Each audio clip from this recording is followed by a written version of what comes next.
Hi guys, इस video में हम पढ़ेंगे क्लास 10 के मैथ के बुक से चैप्टर 1 जिसका नाम है रियल नंबर। मैं आपके जानकारी के लिए बता दूं कि अगर आपके पास न्यू बुक है तो ठीक है, लेकिन अगर आपके पास पुरानी बुक है तो उसमें से कुछ एक्सरसाइज डिलीट हो गए हैं, जैसे कि एक्सरसाइज 1.1 और एक्सरसाइज 1.4। न्यू बुक की बात करें तो उसमें ये एक्सरसाइज ऑलरेडी डिलीट है। तो आपके लिए बहुत खुशी की बात है कि आपको सिर्फ दो छोटे छोटे एक्सरसाइज करना है, जो की बहुत ही ज्यादा आसान है। और हाँ, जो क्वेश्चन मैं आपको बताऊंगा वही क्वेश्चन या फिर ऐसे क्वेश्चन आपको अपने एग्जाम में 100% देखने को मिलेगा, इसकी गारंटी मैं देता हूं। आइए बिना टाइम वेस्ट करे चैप्टर स्टार्ट करते हैं। एक्सरसाइज 1.1 करने से पहले हमें कुछ बेसिक चीजें पता होना चाहिए, जैसे कि प्राइम फैक्टर किसे कहते हैं, HCF किसे कहते हैं और LCM किसे कहते हैं। पहले हम जानते हैं प्राइम फैक्टर कैसे करते हैं। कोई सा भी नंबर हो, फॉर एग्जांपल 140, सबसे पहले आपको उस नंबर को लिखना है, उसके बाद आपको कुछ इस टाइप का लाइन खींचना है। उसके बाद हमें देखना है कि 140 किससे डिवाइड होगा, ये 2 से हो जाएगा तो 70 बचा तो 70 लिख देंगे। फिर क्या होगा, 70 किससे डिवाइड होगा, ये भी 2 से होगा तो यानी कि 35 बार में डिवाइड हो जाएगा, तो 35 नीचे लिख देंगे। और 35 किससे होगा, 35 5 से होगा तो 5 7 35 यानी कि 7 नीचे लिख देंगे। उसके बाद 7 को 7 से कर देंगे तो 1 नीचे आया, तब भी 1 नीचे आए तो आप समझ जाना कि आपका ये पूरा कंप्लीट हो चुका है। इसके बाद आपको 140 लिखना है और इक्वल का साइन लगा के आप जो इस साइड नंबर देख रहे हैं आपको सेम नंबर यहाँ लिखना है। आपको इसके बीच में मल्टीप्लाई का साइन जरूर लगाना है। आइए इसके बाद जानते हैं HCF और LCM के बारे में। HCF 2 या 2 से अधिक नंबरों के बीच मौजूद ग्रेटर फैक्टर को HCF कहते हैं। LCM 2 या 2 से अधिक नंबरों के बीच मौजूद छोटे नंबर को LCM कहते हैं।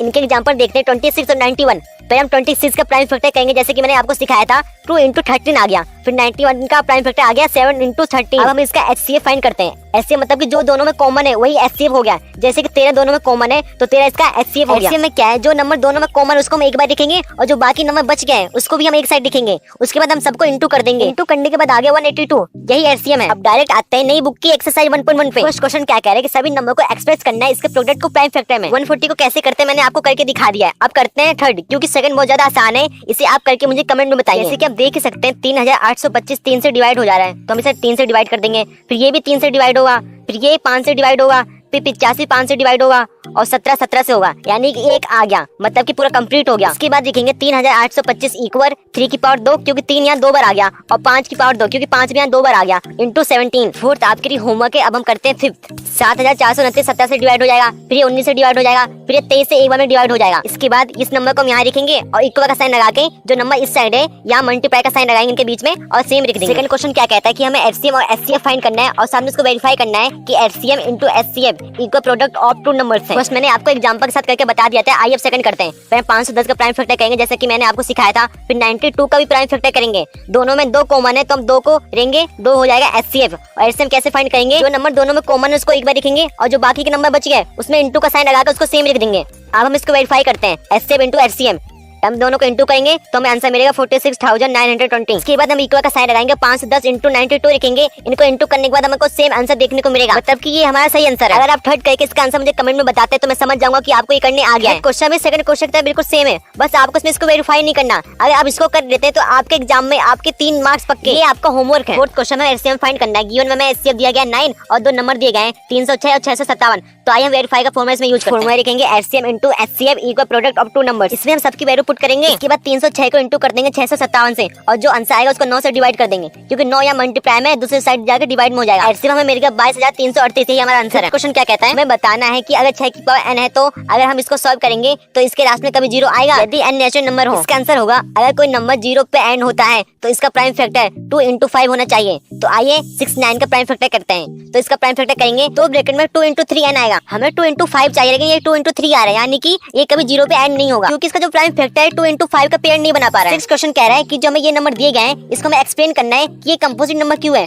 कंपोजिट नंबर वो होते हैं जिसके 2 से ज्यादा फैक्टर होते हैं। आइए फर्स्ट क्वेश्चन करते हैं। इसमें हमें 13 नंबर कॉमन दिख रहा है तो 13 को बाहर निकालेंगे और ब्रैकेट में 7 × 11 + 1 लिख देंगे। इसको सॉल्व करेंगे तो 13 इंटू ब्रैकेट में 78 देखने को मिलेगा। 13 को 13 रहने देंगे और 78 का प्राइम फैक्टर करेंगे। इसका प्राइम फैक्टर करेंगे तो 7 × 3 × 13 देखने को मिल जाएगा, यानी कि इस नंबर के 1 से ज्यादा फैक्टर है, यानी कि कंपोजिट नंबर है। आइए सेकंड वाले को सॉल्व करते हैं। इसमें हमें 5 कॉमन देखने को मिल रहा है तो 5 को बाहर निकालेंगे और ब्रैकेट में इन सब नंबर को लिख देंगे। इसको हम सॉल्व करेंगे तो 5 इंटू ब्रैकेट में 1009 देखने को मिल जाएगा। इस नंबर के हमें 2 प्राइम फैक्टर देखने को मिल रहा है, 5 और 1009, मतलब कि ये कंपोजिट नंबर है। सातवां क्वेश्चन क्या कहता है, एक सर्कुलर पाथ है अराउंड अ स्पोर्ट फील्ड। इसमें सोनिया रहती है 18 मिनट 1 राउंड लगाने में और रवि रहता है 12 मिनट 1 राउंड लगाने में।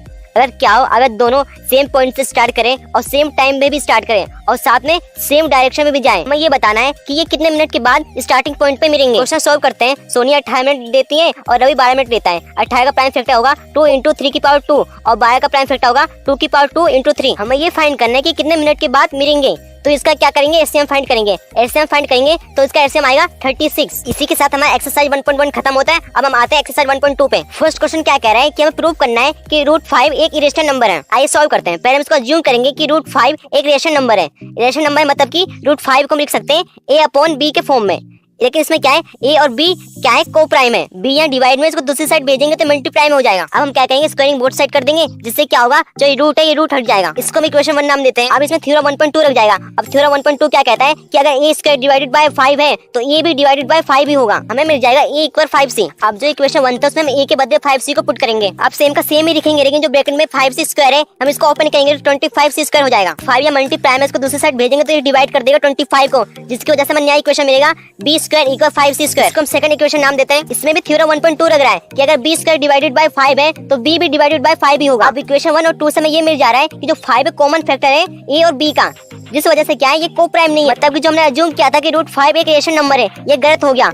इसका मतलब ये हुआ कि √5 एक इरेशनल नंबर है। क्वेश्चन यही था कि √5 को मैं इरेशनल प्रूव करना था, हमने कर दिया। सेकंड क्वेश्चन क्या कहता है, 3 + 2 √5 को इरेशनल प्रूव करना है। तो आइए करते हैं। पहले हमको अज्यूम करना है कि 3 + 2 √5 एक इरेशनल नंबर है, मतलब कि हम इसको a + b के फॉर्म में लिख सकते हैं और a और b को प्राइम है। अब 3 यहाँ प्लस में इसको दूसरी साइड भेजेंगे तो माइनस में हो जाएगा। अब हम इसको सॉल्व करेंगे, a - 3b अपॉन में b आएगा और 2 इस साइड मल्टीप्लाई में इसको दूसरी साइड भेजेंगे तो डिवाइड में हो जाएगा। हमें नया इक्वेशन मिल गया √5 इक्वल a - 3b अपॉन में 2b। लेकिन क्या है, a और b क्या है, इंटीजर है, जिसकी वजह से ये इरेशनल नंबर है। इसकी वजह से √5 भी इरेशनल नंबर है। लेकिन हमने फर्स्ट क्वेश्चन में ही प्रूव कर दिया कि √5 क्या है, एक इरेशनल नंबर है। ये इस वजह से हुआ क्योंकि हमने गलत अज्यूम किया था कि 3 + √5 एक इरेशनल नंबर है, ये जबकि एक इरेशनल नंबर है। अब आइए थर्ड क्वेश्चन का फर्स्ट पार्ट प्रूव करते हैं। पहले हम अज्यूम करेंगे कि 1/√2 एक इरेशनल नंबर है। इसको हम a/b के फॉर्म में लिख सकते हैं, जिसमें a और b क्या है, को प्राइम है। अब हम इसको क्रॉस मल्टीप्लाई करवाएंगे, जिसकी वजह से क्या होगा, a यहाँ मल्टीप्लाई में आ गया और इसको दूसरी साइड भेजेंगे तो डिवाइड में हो जाएगा। अब क्या हुआ, b और a क्या है, एक इंटीजर, जिसकी वजह से क्या हुआ, ये इरेशनल नंबर है। लेकिन हमको पता है कि √2 क्या है, एक इरेशनल नंबर है। ये इसी वजह से हुआ क्योंकि हमने गलत अज्यूम किया कि 1/√2 क्या है, एक इरेशनल नंबर है। सेकंड पार्ट और थर्ड पार्ट आपके लिए होमवर्क है। आप जो क्वेश्चन अपने स्क्रीन में देख रहे हैं, आपको इसकी ज्यादा प्रैक्टिस करनी है, क्योंकि 100% आपके एग्जाम में इनमें से एक ना एक क्वेश्चन जरूर आए।